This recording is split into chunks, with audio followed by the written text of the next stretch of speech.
Welcome back to 90 Seconds Plus. Today we've got Invercargill City Councillor Grant Dermody, and he's also the lead for the museum project. We've been trying to catch up with Grant for some time, and finally worlds collide.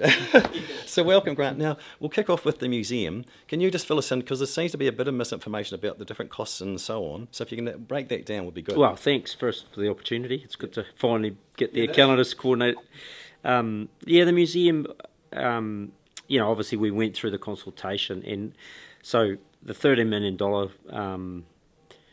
budget increase is really four components. So the components are the $6.8 million for the physical build. Yep. So that's an increase of about under 10%, and that budget was done 4 years ago. So remember, we've come through COVID, and so I think that's a really outstanding effort. The project team have done a great job of sort of boxing that into, which about 7 or 8% on that extra build cost. Yeah. So that's the first piece. Obviously we've got the car park in the Green Star. You wouldn't build it without the car park. Totally. You would have been driving around Queen's Park, in the last few days, and it's just packed with people. And you put a world-class asset like the museum there. There'll be people needing parking, and it's important for that. So that was that. The Green Star, we think that'll help with attracting some external funding, and so we're really going to try and leverage that. And then the experience, which is the $4 million. So we asked the public what they wanted, and you think about what we've done with the stadium and even Splash Palace. We got the opportunity to do the stadium a second time, and we did it differently, right?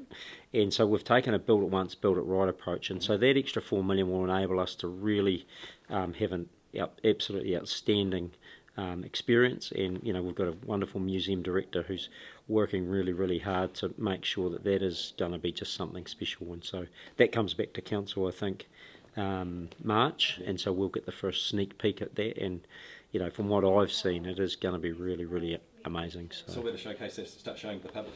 Yeah, so obviously it's got to go through a decision process. Councillors have got to have a look at it, and then once they've green lighted that, then it'll come out for public viewing. So as soon as we can get that out, we want to get that out. And then of course the walls are up, or starting to go up already, which is fantastic. So hopefully we'll creep a bit of time back and be able to get it finished this year and open next year, which would be awesome. I think there's a lot of huffing and puffing, and I hear the public about some of them about the cost and everything else, but so the total cost is we were hit with that, because the reality is it's a world-class going to be a world-class property, and it's what sets us up for the next 50, 100 years, really. Yeah, it does. Yeah, and so I think that overall, including the storage facilities, $78 million. So, so yes, it's a lot of money, but it's a capital asset, and as you say, it's a 50 to 100 year project, and so the feedback and the good thing about going back to public with the consultation was just the incredible sort of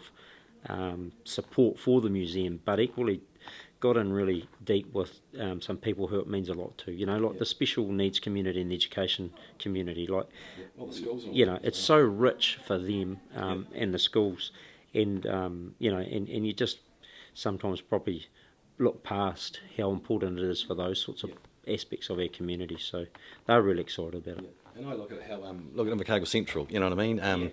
There's a lot of huffing and puffing again about that, but look what we've got now. Our town city is beautiful. We've got we've got the Langlands, we've got the HWR Tower, and so shortly we'll have the new destination hotel, Distinction Hotel. Sorry, Distinction.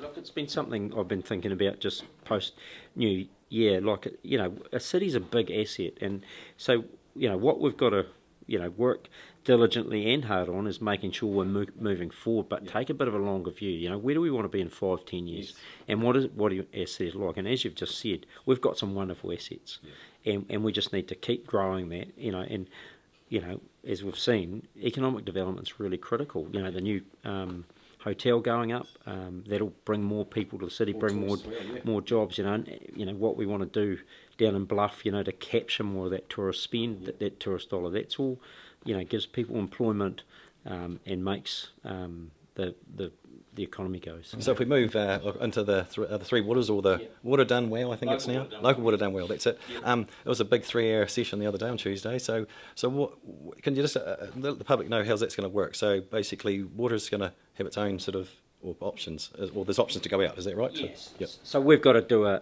consultation on that. Yep. So Tuesday was about refining the preferred option, and then the other two options we're going to consult on. So we've got the three options we'll be consulting on.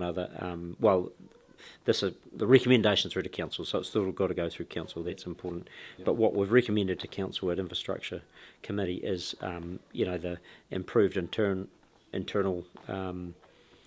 model, the CCO model, and the Southland So wide just to model. break it out, so internal it would just be run within council. Yes. And there's the CCO, which is like a separate company. Yes. Yeah. Yep. Yeah. So a bit like electricity in Invercargill. Yep. Yep. And then obviously the Southland wide one would be with the two other councils being Gore and Southland. So so they're the models that we've recommended that council should put out for consultation. So it has to be approved at council. Sure, yeah. I have to say my personal choice is I think we go it alone. We don't want Gore's debt. It'll be interesting. Like why we put the Southland model in there, because if you look again through that longer term, that's probably where we're going to go. New Zealand's got 67 councils. We've got 5.5 moving on to 6 million people. We're over councilled, and I get a lot of feedback. As you know, I work in the rural area and get a lot of feedback from the rural communities about why don't you just get together and have one. Yep. So I think there's an appetite within the punters, if I can call them that. Yep. But as councils, we've probably got to get our heads around what that looks like. Yeah. And one last thing, I guess we'll touch on is the CCTV. I see they're busy putting them up around town, actually. Yeah.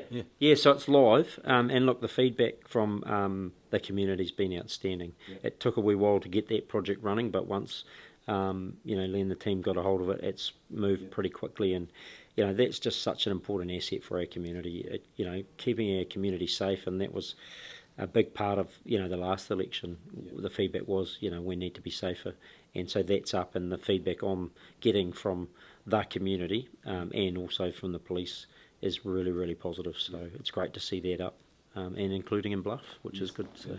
Hey, thanks Grant, thanks for catching up, it's been great. Till next week, that's 90 Seconds Plus. See you later.